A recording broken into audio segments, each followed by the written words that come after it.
Bom dia a todos. Cumprimento inicialmente o desembargador Zé Luiz, o desembargador Tairone, Bom dia. procurador Lobato, senhores advogados, senhores funcionários do TJ e o pessoal que nos assiste pela rádio web. Submeto a apreciação da ata da sessão anterior. Desembargador Zé Luiz, desembargador Tairone. Aprovado? Aprovado. Primeiro processo da pauta é uma apelação criminal número 0800355671/2021 de Matões. A apelante José Andressa da Silva, advogado Alexandre da Costa Silva Barbosa, OAB Maranhão 11.109A, apelado do Ministério Público, da relatoria do eminente desembargador Zé Luiz Oliveira de Almeida.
O segundo processo da pauta é o recurso sentido estrito 520.98/2020, de Coroatá. Primeiro recorrente, Marcelo Mesquita Martins Filho. Advogado André Farias Pereira, OAB Maranhão 10.502, e outros. Segundo recorrente, Maio Marcelo Costa Martins. Advogado também André Farias Pereira, OAB 10 e outros. Terceiro recorrente, Pedro Alves da Silva Filho. Advogado Maicon Veiga Vieira dos Santos, OAB 10.820. Recorrido, Ministério Público, da relatoria do ministro desembargador Zé Luiz Oliveira de Almeida. Os advogados já estão? Doutor Armando? Senhor presidente, Não, doutor. a defesa juntou uma petição ao eminente desembargador José Luiz, relator, e nós pedimos o adiamento para a próxima sessão, porque existem umas questões, esse processo tem uma certa complexidade, e nesse processo que tem essa complexidade um pouco a mais, a gente tem sempre o costume de despachar com todos os desembargadores que vão participar do julgamento para aclarar a questão de fato, demonstrar documentos, coisa que às vezes na sustentação oral não dá.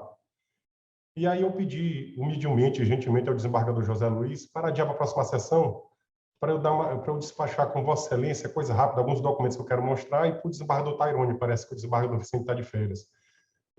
Não vai trazer nenhum prejuízo para a defesa, né? Uma semana só não vai trazer essa diferença, e a Vossa Excelência terão em mãos uma quantidade mais densa de fatos e documentos, terão uma maior cognição para dar o melhor julgamento. É só isso, desembargador José Luiz, sem qualquer prejuízo, sem qualquer... E o próprio regimento parece que permite o adiamento por uma vez, né? Então, são essas considerações. Eu nem me preparei direito diante do pedido de adiamento, desembargador José Luiz. Aí seria até um prejuízo para a defesa. Eu indago o eminente relator, desembargador Zé Luiz. Presidente, eu analisei a petição do doutor Armando, eu até nem deferi logo, porque a minha ideia, a minha posição ante os argumentos aqui nela albergados, não há uma justificativa para o adiamento, porque, não vou nem entrar em detalhes, os argumentos realmente são inconsistentes. Agora, eu trouxe para que nós decidamos juntos, a minha ideia inicial é indeferir, mas considerando que de rigor não haverá mesmo prejuízo, podemos fazê-lo, mas deixando claro que os argumentos aqui lançados são absolutamente insubsistentes. Agora, por uma liberalidade, nós podemos fazê-lo. Tá? Não me oponho de maneira nenhuma, mesmo porque o caso, apesar de o recurso em sentido estrito, para mim, não trazer nenhuma complexidade para decidir, mas o caso realmente, a quadra fática subjacente é gravíssima e, se Vossa Excelência compreender, nós podemos adiar por liberalidade, mas não por qualquer razão que justifique. Desembargador Tairone. Concordo com o desembargador Zé Luiz, presidente.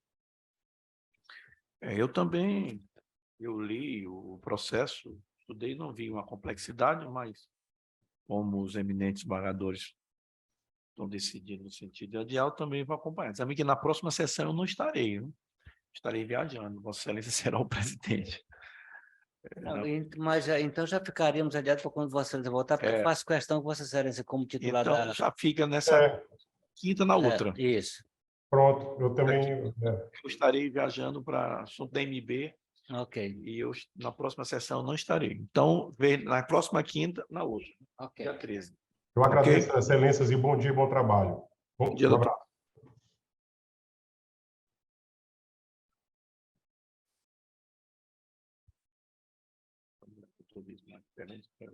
É o terceiro.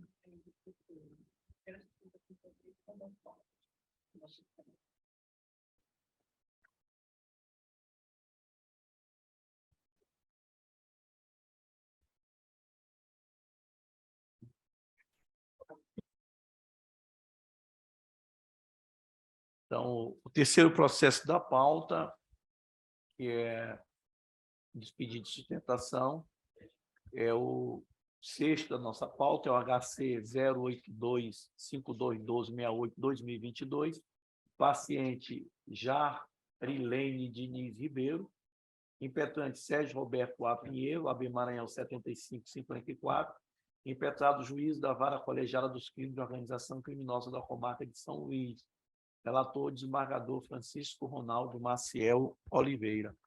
Eu pergunto de início, o advogado encontra por fazer a sustentação? Foi o que falou que teria a sessão do Tribunal do Júri, né? Liga para ele entrar.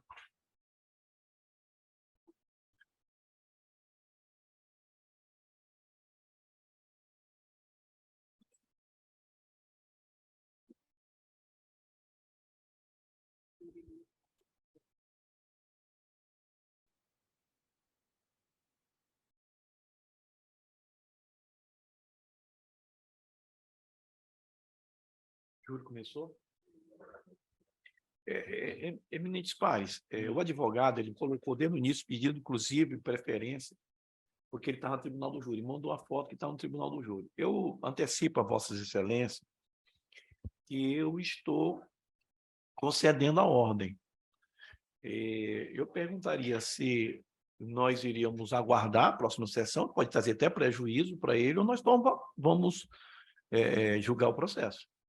Eu estou concedendo a ordem. Esse fato... Se vai atender o pleito dele... Deixa eu antecipar para os senhores. Esse fato se trata... Perfeitamente. Esse fato, é o seguinte, foram 4 que foram presos, vara de organização criminosa, hoje colegiada, por prática de crime praticado sem violência ou grave ameaça, inclusive a um dos corréus, o eminente desembargador Frois, no plantão do final do ano, concedeu uma liminar.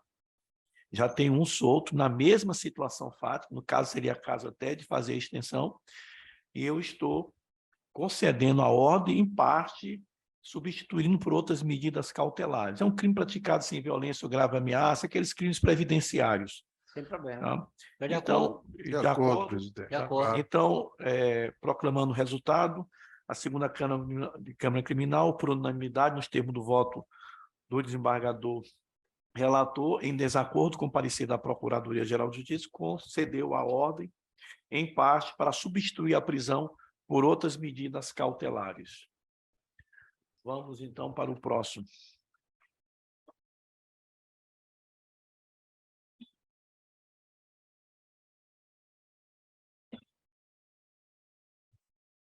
O próximo é o quarto.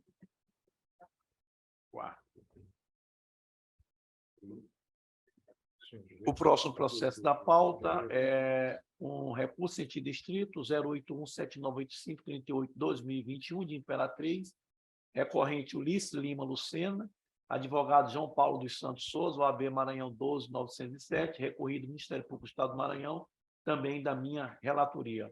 O advogado já se encontra? Paulo. Está aqui. Está aí. Tá. Doutor Paulo, o senhor nos ouve?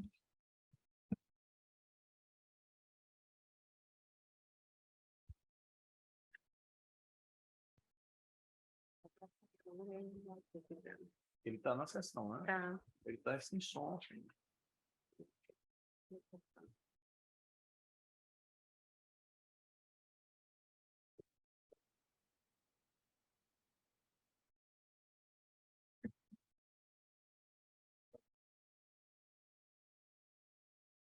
Está conversando com ele? Uhum. O que ele disse? Não está vendo o WhatsApp, nem está respondendo a chamada do sistema. A gente pode passar para o próximo, depois a gente retorna para ele? Melhor. Vamos passar para o próximo, então. O próximo é o 15. O próximo processo da pauta, quinta em sustentação, que é o primeiro de nossa pauta, é o HC 080-381-20-2023, impetrante André Luiz Mendonça de Souza, OAB Maranhão 21536, impetrado juiz da segunda vara do Tribunal do Júri, termo judiciário de São Luís, relator desembargador Zé Luiz Oliveira de Almeida. Vejo que o advogado já assumiu a tribuna. Tem Vossa Excelência a palavra pelo prazo regimental, primeiro declinando o nome e o OAB para fim de registro. Bom dia, Excelência. André Luiz Mendonça de Souza, OAB 21536.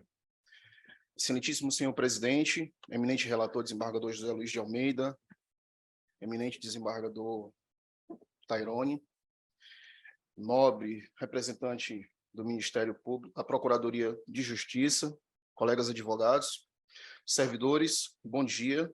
Eu registro aqui meus cumprimentos à senhora Denise, que sempre de pronto atendeu às minhas solicitações. Excelências, estamos aqui a julgar um pedido de habeas corpus, onde apontamos que a decisão que decretou e que manteve o cárcere do paciente é carente de fundamentação concreta, bem como é dissociada da realidade que deu desenrolar das investigações e até o momento do cumprimento do mandado de prisão do senhor Eugênio Souza Lindoso. Excelências, peço venha que me permitam trazer aqui um trecho da decisão do magistrado de piso, que consideramos o núcleo do decreto prisional ora atacado. Abre aspas. Apreciando o pedido formulado pela defesa, entendo que o argumento de que o requerente faz jus ao direito à liberdade por ser primário, possui bons antecedentes e residência fixa, por si só não sustentam as razões que alicerçam a imposição de sua segregação. Portanto, vislumbro a necessidade da prisão com fundamento na garantia da ordem pública, da aplicação da lei penal, especialmente diante da gravidade concreta do crime perpetrado. Fecha aspas. Inicialmente, é importante a gente demonstrar aqui quem é o paciente.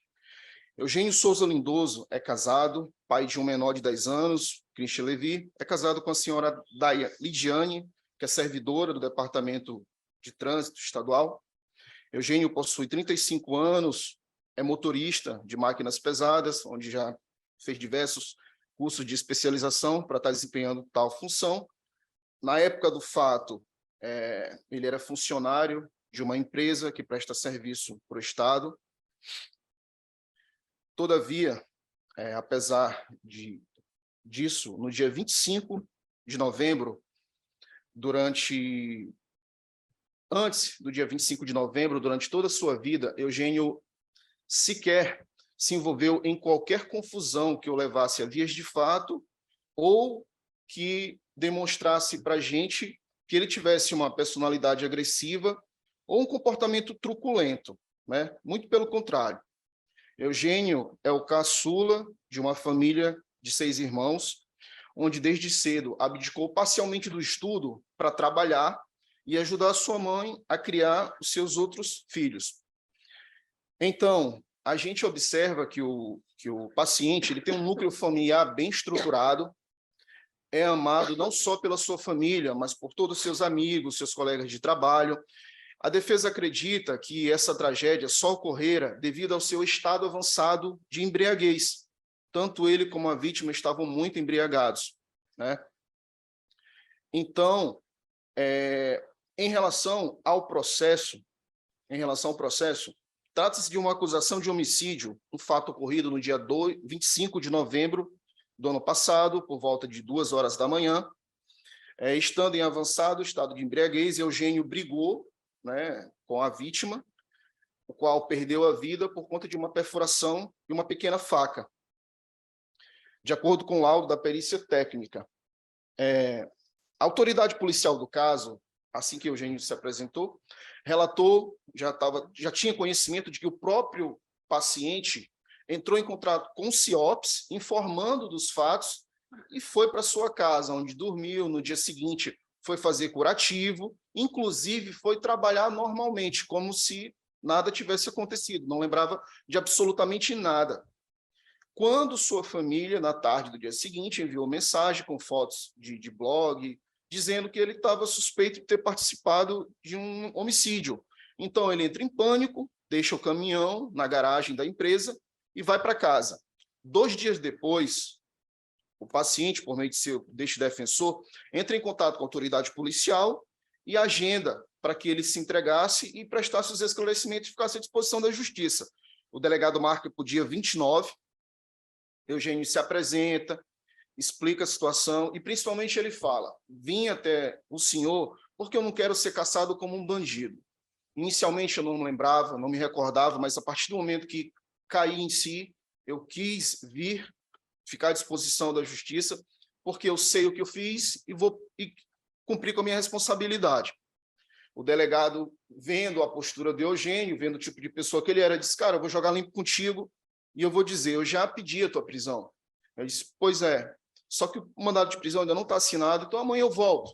O delegado, incrédulo, não quis segurar ele lá, amanhã ele volta. O delegado à noite ligou e Eugênio, 9 horas da manhã, após ter resolvido tudo a sua vida, que ele pediu para ir em casa, resolver com a esposa, o filho, sua família, voltou no dia seguinte e se entregou, e está preso até o presente momento. Por que é importante relatar, Vossas Excelências, essa situação, esse contexto? Porque a prisão preventiva ela é decretada quando presente 2 fundamentos, que é o fumus comissi delicti e o periculum libertatis.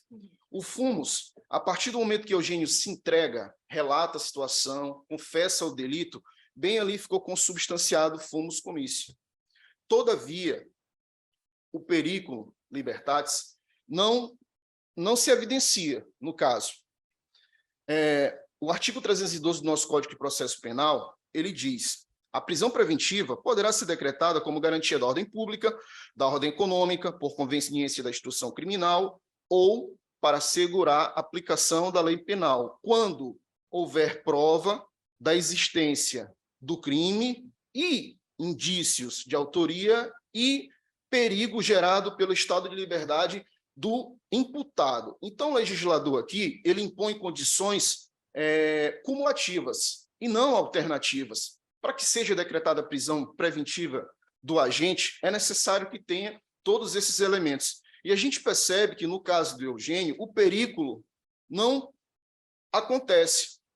Primeiramente, o cidadão se apresenta, por 2 vezes se predispõe a cumprir com a sua responsabilidade, fica à disposição da justiça.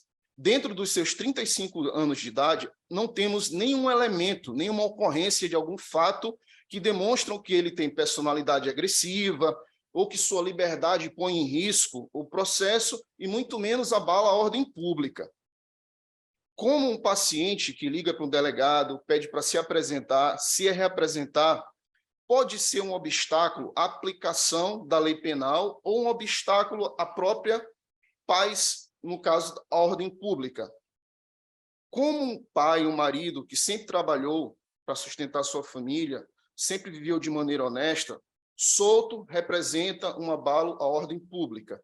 Assim, Excelência, é notório que a prisão do paciente carece de justificativa, pois a prisão não pode ser decretada apenas fundada na gravidade do delito, pois o próprio paciente entende essa gravidade.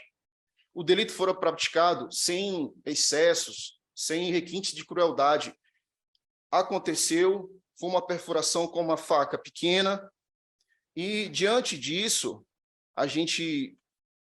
nós observamos, né, que não existe justificativa concreta que fundamente, que mantenha a prisão do acusado, principalmente porque o próprio Código de Processo Penal, no seu artigo 315, ele explica que o magistrado, ao decretar a prisão, ele tem que se fundar, ele tem que evitar o uso de expressões genéricas, parafrasear decisões, ele tem que se fundar em argumentos concretos relacionados ao caso, coisa que a decisão do magistrado nós não observamos que ele decretou a prisão em nenhuma peculiaridade do caso, apenas ele diz que existe os fundamentos necessários para que se mantenha preso o paciente.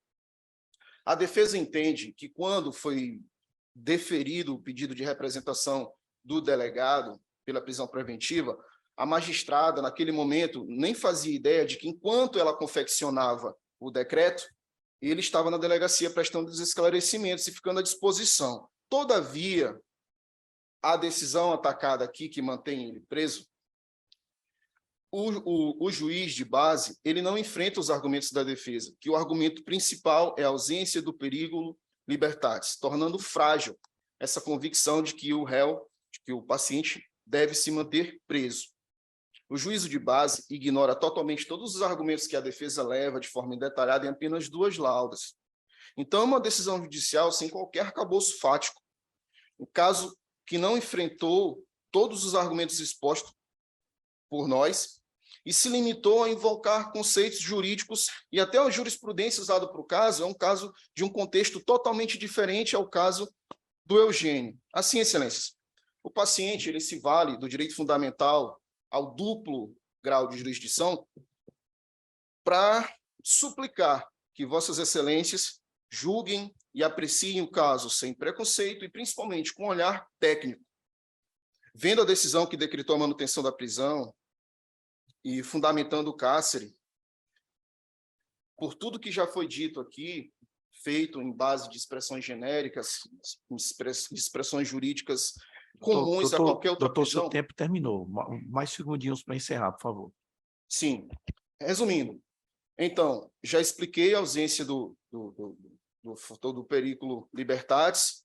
Eugênio, após 35 anos de idade, errou uma vez na vida, então a gente não deve... Isso não define ele, mas o que a gente vem pedir aqui a vossas excelências é que julguem o caso de forma técnica, até mesmo porque manter o réu por gravidade abstrata do delito vai até de encontro à jurisprudência já pacífica no STJ, que eu não preciso citar aqui, que todos sabemos. Então, nestes termos, peço deferimentos. Agradeço a Vossa Excelência. Como se manifesta a Procuradoria-Geral de Justiça, doutor Lobato? Mais uma vez, bom dia, senhor presidente, senhores governadores. O ilustre advogado que esteve há pouco a sua sustentação oral.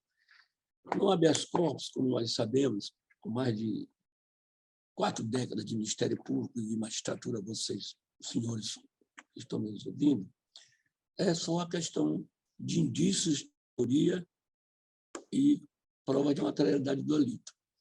Aqui, do desembargador Zé Luiz, com a excelência que o relator, trata-se de um homicídio qualificado. A partir da década de 80, esse tipo de delito, doutor desembargador Tairone e desembargador Francisco Ronaldo, trata-se de crime hediondo. E recente, foi em novembro. Os argumentos da defesa, como sempre, brilhantes, elas não me convencem, como procurador de justiça, porque esses argumentos, doutor Luiz, devem ser levados ao tribunal de júri quando houver o dia do julgamento lá.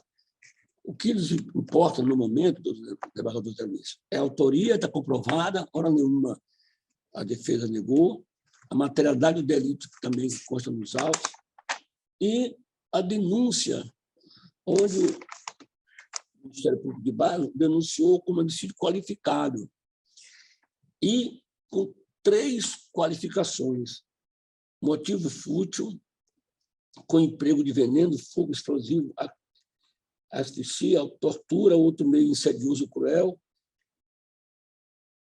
e a traição de emboscada mediante dissimulação ou por outro recurso que dificultou a possível defesa do acusado. Portanto, eu reitero integralmente o parecer do doutor Inamuste Lopes de França para que seja conhecido o habeas corpus e denegado. Muito obrigado. É o parecer. Agradeço a Vossa Excelência. Com a palavra, o eminente desembargador Zé Luiz, relator. Bom, presidente, vamos ser claros e objetivos. Nesse caso aqui, em que tratamos de um homicídio triplamente qualificado, a imputação inicial é essa. O único motivo que levou o juiz de base a decretar a prisão foi a gravidade do crime.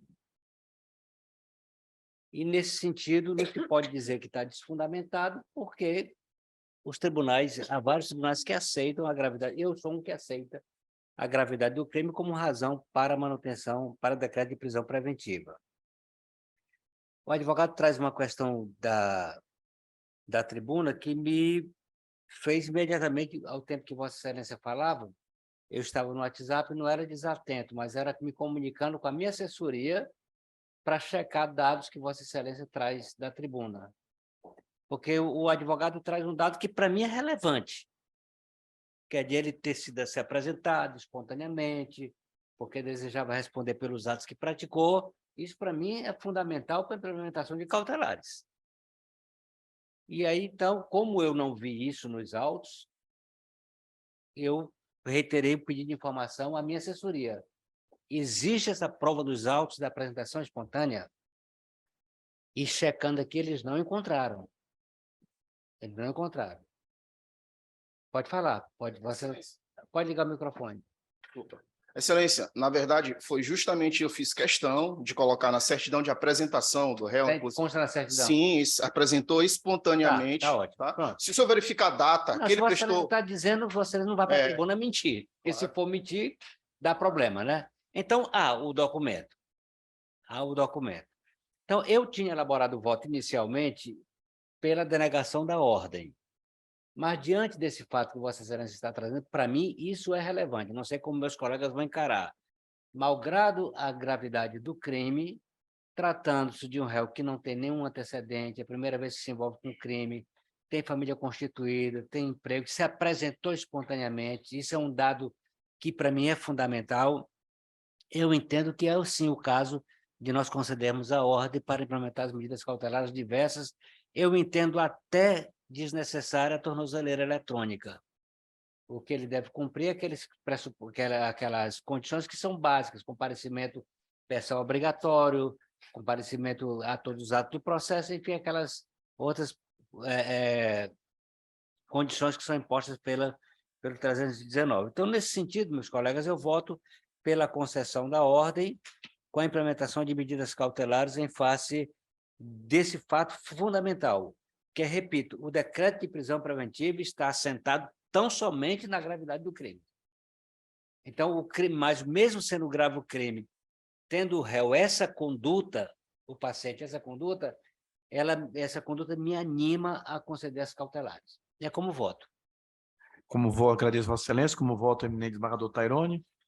Presidente, acompanho o relator com toda tranquilidade e cumprimentando aqui o advogado também pela sua sustentação oral e destacando que é importante, realmente, eu sempre, quando tenho a oportunidade de conversar com o advogado, eu faço menção a esse aspecto. É importante trazer aqui como ocorreram os fatos, realmente, ainda que não esteja em via de julgamento, entendeu?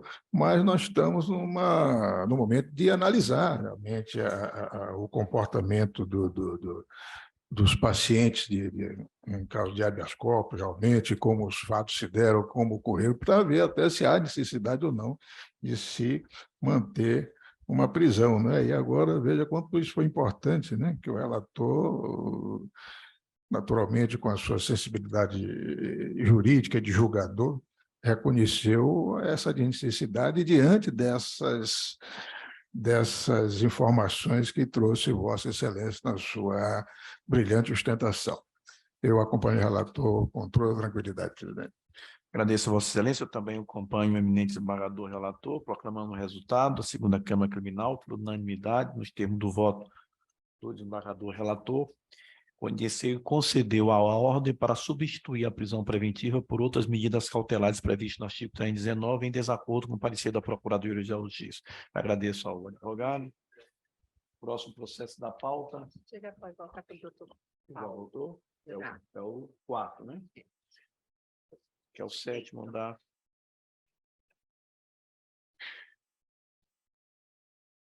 É o 7º.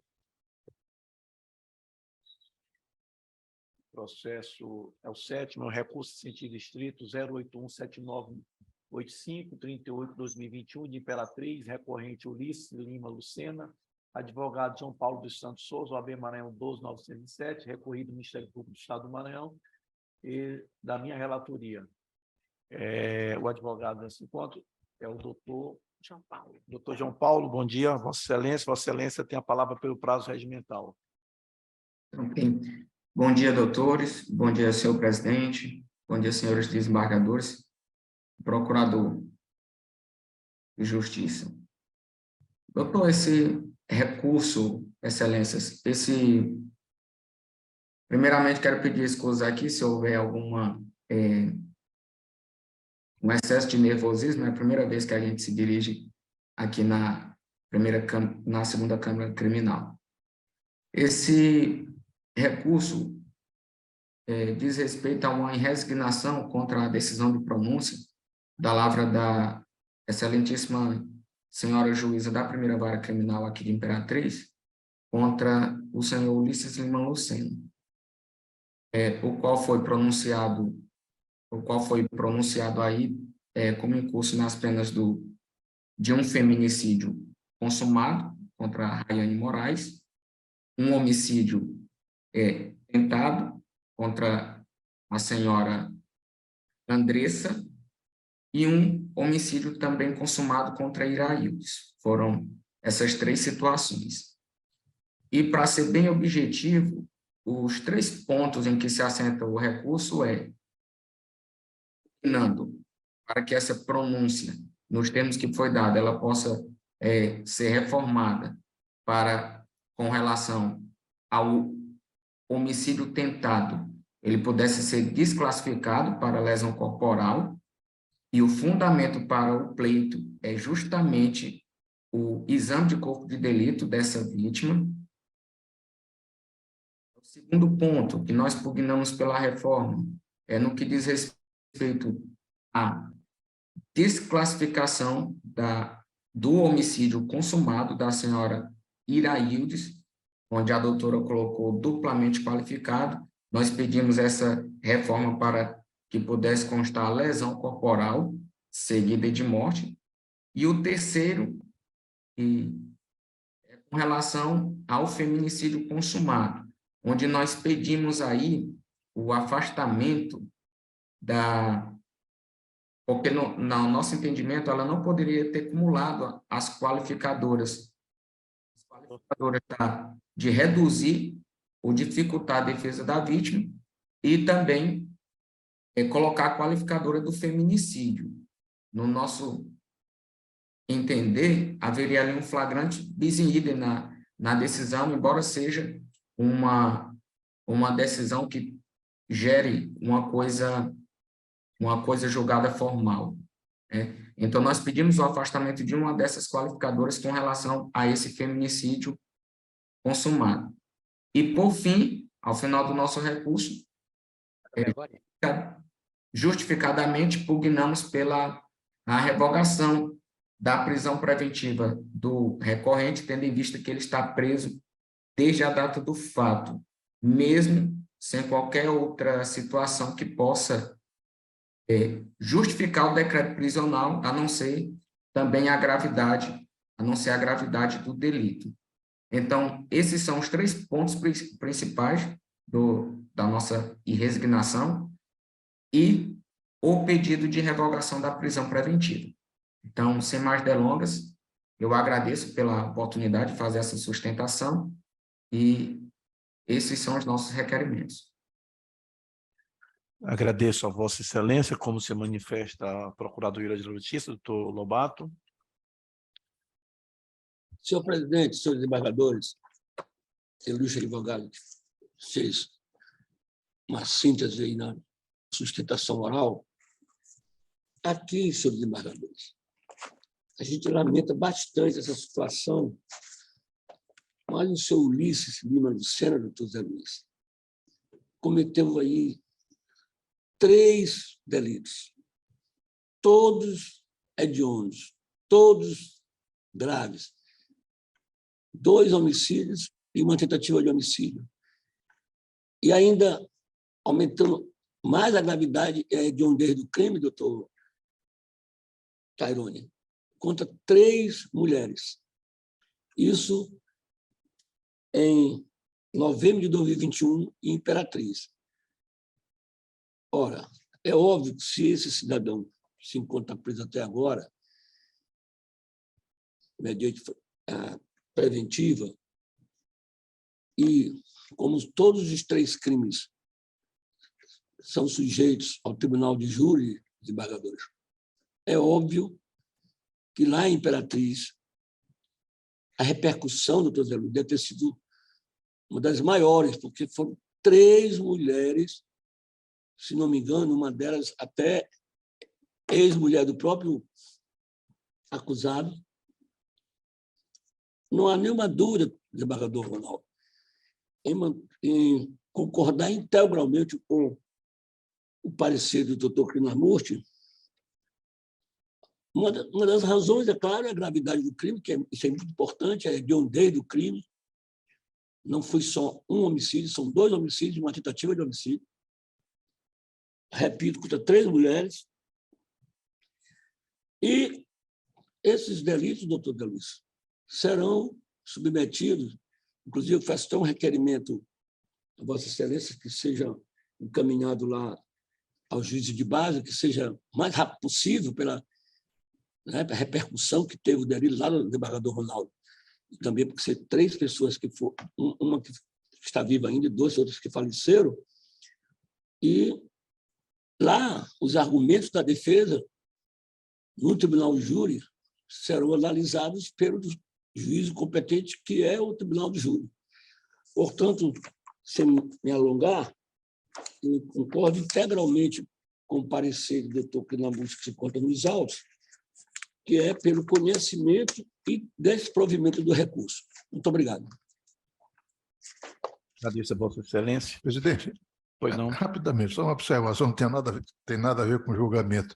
É com relação aqui à identificação do advogado, que eu estou verificando. Que eu não... também. E O que significa isso? teria como corrigir isso, se tem alguma coisa, porque, de qualquer maneira, parece que essa imagem vai... Agora que eu estou observando também. Falou aí uma pecúnia bem acentuada, que eu não sei o que significa isso. E é porque quando eu fui entrar, nem apareceu a opção de colocar o nome. Entrou automático. É porque está como R cifrão, né? É verdade. E não corrigir ainda. Enquanto a Denise... Depois vamos continuar.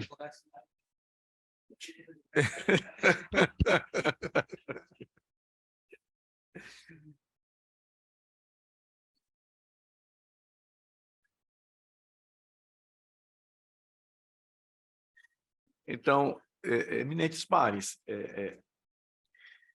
se trata, como bem disse o doutor procurador, de 3 crimes. Uma pronúncia, da qual se insurge a defesa, 2 feminicídios consumados e 1 tentado. E por quê, desembargador Zé Luiz? Simplesmente porque a vítima, Rayane Moraes, que tinha um relacionamento amoroso com o acusado, desfez o relacionamento. E depois que o acusado a viu uma semana antes com outro namorado, ele invadiu o local de trabalho da vítima. Ela se escondeu num quarto, num cômodo, ele foi, ela estava com mais de 2 amigas, ele desferiu o tiro, matou a antiga companheira, apesar dos apelos que não o fizesse. Depois vira-se para a companheira, a outra amiga dela, e disse, agora é você. Atira nela e, por último, atirou na terceira. Essa terceira foi a única que ficou viva, apesar de ele ter atirado na cabeça e pegou de raspão. Que violência. Então, a defesa se insurge, primeiro, com relação ao segundo, que deveria ser uma lesão corporal seguida de morte, mas eu argumento o seguinte, se fosse uma lesão corporal seguida de morte, se não tivesse um ânimo necando, e ele tinha, porque ele disse, agora você, isso é matéria que pode e deve ser analisada no tribunal do júri, porque mesmo que nós desclassificarmos, estaria o crime conexo e iria para o tribunal do júri. Então, essa matéria pode ser apreciada no tribunal do júri. E com relação ao outro fundamento, é retirada de uma qualificadora, dizendo ele que o feminicídio é incompatível, por seu objetivo, é incompatível com o meio que dificulta a defesa da vítima. O STJ tem jurisprudência no sentido de que não cabe, só se for manifestamente improcedente. Então, senhor presidente, em razão da gravidade, trata-se mais uma vez de feminicídio, e, infelizmente, apesar de todos os tribunais do país, inclusive o do Maranhão, fazer um trabalho extraordinário de conscientização, a gente vê que esses números só aumentam. Então, senhor presidente, sem mais delongas, o voto está à disposição de vossas excelências, é um voto longo. Estou com ele aqui aberto. Cito várias jurisprudências, enfrento todas as questões colocadas pelo doutor advogado, inclusive foi muito sucinto na tribuna, mas as questões, na essência, é essa: querer a desclassificação do segundo homicídio para lesão corporal, seguida de morte. Eu vejo, de antemão, a plausibilidade de do Ânimo Necane, quando ele diz, agora é você, e vira-se para ela. E com relação às qualificadoras, dizendo ele que qualificadoras objetivas não poderiam coexistir, porque seria bis in idem, o STJ tem entendimento.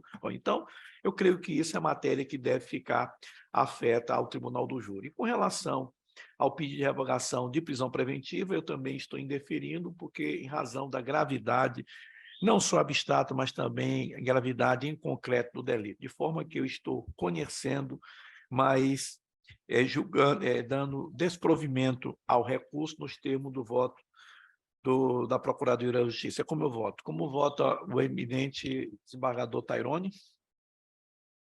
Acompanho Vossa Excelência tranquilamente, destacando, inclusive, que isso é uma hipótese em que a gravidade do fato, realmente, do crime, é justificativa, sim, para manter a prisão preventiva. Acompanho Vossa Excelência. Como vota o eminente desembargador Zé Luiz? De acordo com Vossa Excelência. Então, proclamando o resultado, a segunda Câmara Criminal, por unanimidade, nos termos do voto do desembargador relator, conheceu, mas negou o provimento ao recurso nos termos do parecer da Procuradoria-Geral de Justiça. Eu agradeço ao advogado. Vamos para o próximo. É o sexto. Ok, obrigado. Segundo na nossa pauta, uma apelação criminal 10.2948/2019, primeira vara criminal da comarca de Imperatriz, apelante Jefferson Lima Pereira, advogados Dara Lorena Rodrigues Carvalho, OAB Maranhão 19654, Emanuel Vitor Silva Frois, OAB 18609, João Manuel Garcia Ferro, OAB 23518 e Vitor de Matos, OAB 21489. Apelado do Ministério Público do Estado do Maranhão, da minha relatoria, revisão do desembargador Zé Luiz Oliveira de Almeida. O advogado já está? Ninguém se manifestou? Bom. É o sétimo, né? É o sétimo esse? É o segundo. Eminentes pares, o advogado não se encontra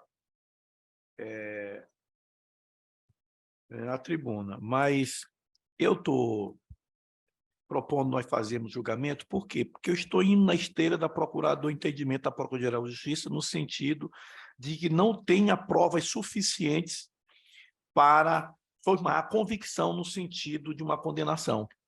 Esse é o parecer da Procuradoria-Geral de Justiça, e eu estou indo na mesma esteira. Inclusive, ele já está cumprindo pena, e embora a pena não seja só com a carta de guia, há já algum determinado tempo, e já está, inclusive, em regime aberto.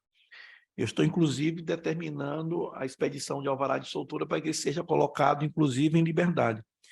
E o entendimento da Procuradoria da Justiça é nesse sentido, no sentido de não ter encontrado provas suficientes para ensejar um decreto condenatório. Então, estou propondo que a gente faça o julgamento. O revisor está de acordo? Estou de acordo. Desembargador Tairone? Doutor Lobato, mantém o parecer da Procuradoria? Doutor desembargador Ronaldo, eu recebi ontem esses pareceres, que eu estou substituindo a doutora Lígia, e esse parecer é a doutora Lígia, que além de ser uma procuradora extremamente experiente, também é professora da faculdade, e eu entendi que Vossa Excelência também agora, que ela tem toda a razão, porque não há elementos suficientes que leve à condenação do acusado. Portanto, eu reitero integralmente o parecer da doutora Lígia. Muito obrigado. Ok, então, proclamando o resultado, a segunda Câmara Criminal, por unanimidade, nos termos do voto do relator, conheceu e deu provimento ao recurso para absolver o apelante com a expedição de alvará de soltura, nos termos do parecer da Procuradoria-Geral de Justiça. É o próximo? É o último? O último processo da pauta é o sétimo de sustentação, e o quarto da nossa pauta, o HC 080-159108-2023, paciente Cícero Romão Soares da Cunha, impetrante Arnold Criston Cunha Serra, OAB 21760A, impetrado juiz de plantão judiciário da comarca de Codó, Maranhão. Relator, eminente desembargador Zé Luiz Oliveira de Almeida. O advogado já está? O advogado não está. Vossa Excelência quer julgar ou quer colocar para... Eu não vou julgar. para virtual. Bota virtual. Então, tendo em vista que foi pedido sustentação oral e não compareceu, vai diretamente para virtual. Então, encerramos nossa pauta. Então, agradeço a todos. Tenham todos um bom dia. Amanhã nós temos Câmara Criminal reunida, né? Temos. Então, um bom dia a todos.